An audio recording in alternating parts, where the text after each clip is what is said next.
ବର୍ତ୍ତମାନ ଆମେ ବାହାରି ପଡ଼ିଲୁ ଭୁବନେଶ୍ୱର ଯିବା ପାଇଁ କାରଣ ଆଜି ମୋର ଏକ୍ଜାମ୍ ଥିଲା। ଆଉ ଏକ୍ଜାମ୍ ଦେବା ପାଇଁ ଆମେ ବାହାରି ପଡ଼ିଲୁ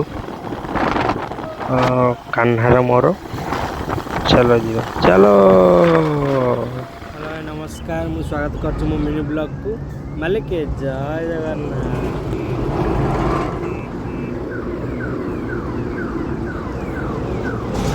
ବର୍ତ୍ତମାନ ଆମେ ପହଞ୍ଚିଗଲୁ କୋଉଠି ଆପଣଙ୍କୁ ମୁଁ ଦେଖୁଛି, ରୁହନ୍ତୁ। ବର୍ତ୍ତମାନ ଆମେ ପହଞ୍ଚିଗଲୁ ଟାଙ୍ଗୀ ଟୋଲଗେଟ୍ ପାଖରେ। ଆଉ ଏଠି ଟିକେ ରେଷ୍ଟ ନେଇକି ପୁଣି ଭୁବନେଶ୍ୱର ଅଭିମୁଖେ ଆମେ ଯିବା।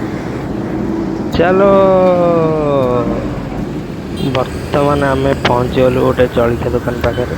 ଟିକେ ଜଳଖିଆ କରିକି ପୁଣି ବାହାରି ପଡ଼ିବା ଭୁବନେଶ୍ୱର ଅଭିମୁଖେ। ଠିକ୍ ଅଛି ଚାଲ। ବର୍ତ୍ତମାନ ଫାଇନାଲ ଆମେ ପହଞ୍ଚିଗଲୁ କଲେଜରେ।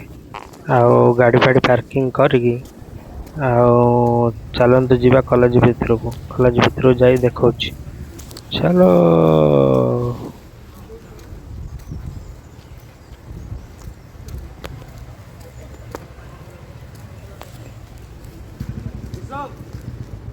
ବର୍ତ୍ତମାନ ଆମେ ପଳେଇ ଆସିଲୁ କଲେଜ ଭିତରକୁ। ଆଉ ଚାଲନ୍ତୁ ଯିବା ଯୋଉ ଏକ୍ଜାମ ହଲକୁ।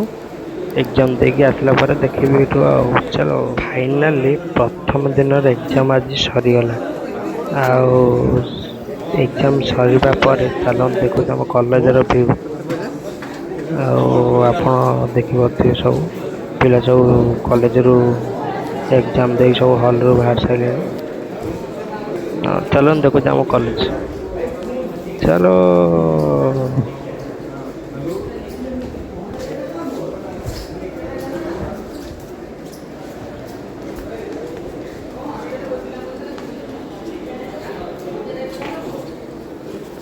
ବାପ କାହ୍ନା ଆଜି କଣ ପଳେଇଲାଣି।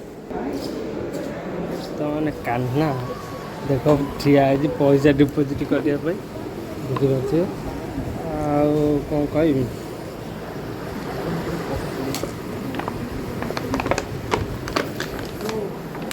ପାର୍କିଂ କଲାବେଳେ ଗୋଟେ ଅଟୋରେ ଦେଖ ଭାଇ କ'ଣ ଲେଖା ହେଇଛି, ଗୋଟେ ବଢ଼ିଆ ଜିନିଷ ଲେଖିଛନ୍ତି। ବର୍ତ୍ତମାନ ଆମେ ପଳେଇ ଆସିଲୁ କଟକ ରେଲୱେ ଷ୍ଟେସନ ଭିତରକୁ ଟିକେ ବୁଲାବୁଲି କରିବା ପାଇଁ। ଆଉ ଚାଲନ୍ତୁ ଆମେ ଆପଣଙ୍କୁ ଦେଖଉଛୁ କଟକ ରେଲୱେ ଷ୍ଟେସନ। ହଁ ଭାଇ ଚାଲେ ଚାଲେ ଚାଲ।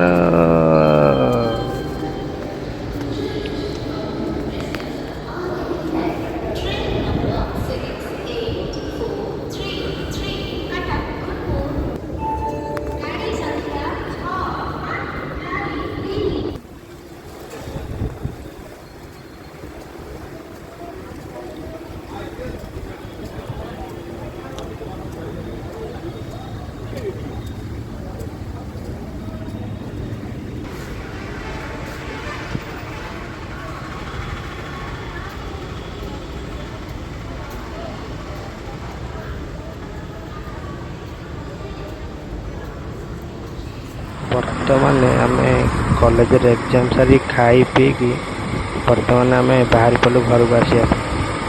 ଆଉ କଟକ ମହାନଦୀ ବ୍ରିଜ୍ ପାଖରେ ମୁଁ ଟିକେ ଭିଡ଼ିଓ କରିଦେବା, ଆଉ ସମସ୍ତେ ଦେଖିପାରିବେ। ଆଉ ଦେଖିପାରୁଥିବେ ମହାନଦୀ ବ୍ରିଜ୍ର ପୁରା ଭିଉ।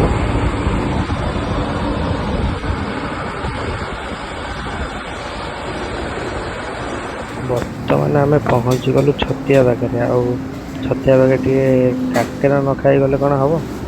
ଆଉ କାକେରା ଖାଇଲୁ, ଟିକେ ଭିଉ ଏନ୍ଜୟ କଲୁ। ବର୍ତ୍ତମାନ ଆମେ କାକେରା ଖାଇସାରିବା ପରେ ମୁଁ ଆପଣଙ୍କୁ ଗୋଟେ ବଢ଼ିଆ ଜିନିଷଟେ ଦେଖେଇବି, ଗୋଟେ ଭିଉଟେ ଦେଖିପାରୁଥିବେ। ବଢ଼ିଆ ଭିଉ ଗୋଟେ କିନ୍ତୁ କଟକରେ। ଆଉ ଘରକୁ ଟିକେ ପାର୍ସଲ ନେଇ ଆସିଲି, ବଢ଼ିଆ ଲାଗୁଥିଲା କାକେରା। ଆଉ ଚାଲନ୍ତୁ ଯିବା ଘରକୁ ଚାଲ।